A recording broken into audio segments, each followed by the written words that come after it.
তো আমার মানিব্যাগটি পেয়ে আপনি ফেরত দিলেন, এইটা আপনার কেন মনে হলো? আপনি তো না দিলেও পারতেন। না, আমি ওই যে আমার আপনার ওই আইডি কার্ড দেখছি, তারপরে বিভিন্ন রকমের কাগজপাতি দেখছি, তারপরে ওই ব্যাংকের ক্রেডিট কার্ড কোড মানে অনেক কিছু দেখার পরে আমার একটা হলো যে আমি এটা দিয়ে দিই। বাইরে হয়তো মূল্যবান জিনিস, এটা হয়তো তার হারিয়ে গেছে, ঠিক আছে। তো এখন কথা হয়েছে এটা যদি তারা দিই হয়তো তার উপকার হতে পারে, এই জন্য আমি তার ফেরত দিলাম।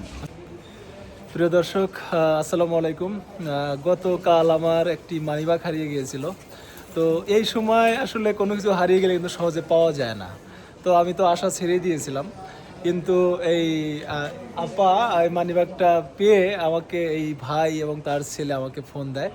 তো সেই ক্ষেত্রে আমি আজকে তার কাছ থেকে মানিব্যাগটি সংগ্রহ করে নিয়ে গেলাম। এই সেই মানিব্যাগ। তো আমি সো হ্যাপি যে আমার মানিব্যাগটি খুঁজে পেয়েছি।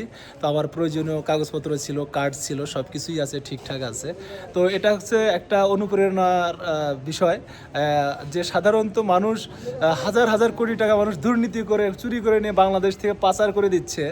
আর সৎ মানুষ যারা, তারা দেখেন ঠিকই কিন্তু মানিব্যাগটি পেয়ে তারা ফেরত দিয়েছে। তো এরকম তাদের কাছ থেকে কিন্তু অনেক কিছু শেখার আছে।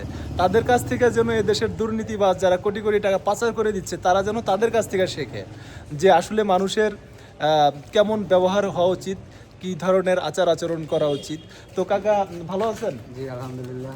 তো আমার মানিব্যাগটি পেয়ে আপনি ফেরত দিলেন, এইটা আপনার কেন মনে হলো? আপনি তো না দিলেও পারতেন। না, আমি ওই যে আমার আপনার ওই আইডি কার্ড দেখছি, তারপরে বিভিন্ন রকমের কাগজপাতি দেখছি, তারপরে ওই ব্যাংকের ক্রেডিট কার্ড কোড মানে অনেক কিছু দেখার পরে আমার একটা হলো যে আমি এটা দিয়ে দিই। বাইরে হয়তো মূল্যবান জিনিস, এটা হয়তো তার হারিয়ে গেছে, ঠিক আছে। তো এখন কথা হয়েছে এটা যদি তারা দিই হয়তো তার উপকার হতে পারে, এই জন্য আমি তার ফেরত দিলাম। আচ্ছা, আপনি কি করেন মূলত? আমি মূলত এখন বাঙ্গারির ব্যবসা করি, এই দিন আনি দিন খাই, এই আর কি। আচ্ছা, এই এই আপা হচ্ছে পেয়েছিল। আপা, আপনি কি করেন?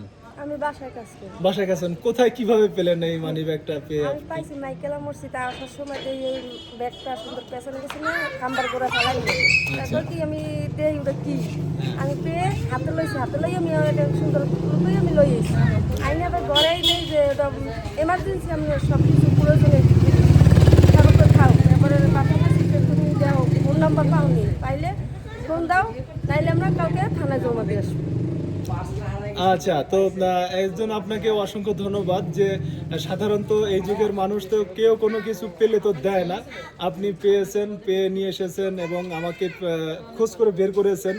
এটা একটা অনেক বড় মহৎ কাজ। আপনাকে দেখে এদেশের মানুষ শিখবে যে আপনি এরকম সবারই করা উচিত, সবারই হওয়া উচিত। যে ভাই আমাকে ফোন দিয়েছিল, তোমার নাম কি? মোহাম্মদ মাহাদি হাসান। মাহাদি হাসান। কি করো তুমি? আমি পড়াশোনা করতাম, তো এখন বাপের সাথে ব্যবসা করতাম। আচ্ছা, বাবার সাথে ব্যবসা করছে মেহেদি হাসান। এই মেহেদি হাসানই মূলত আমাকে ফোন দিয়ে আমাকে এটি দেয়।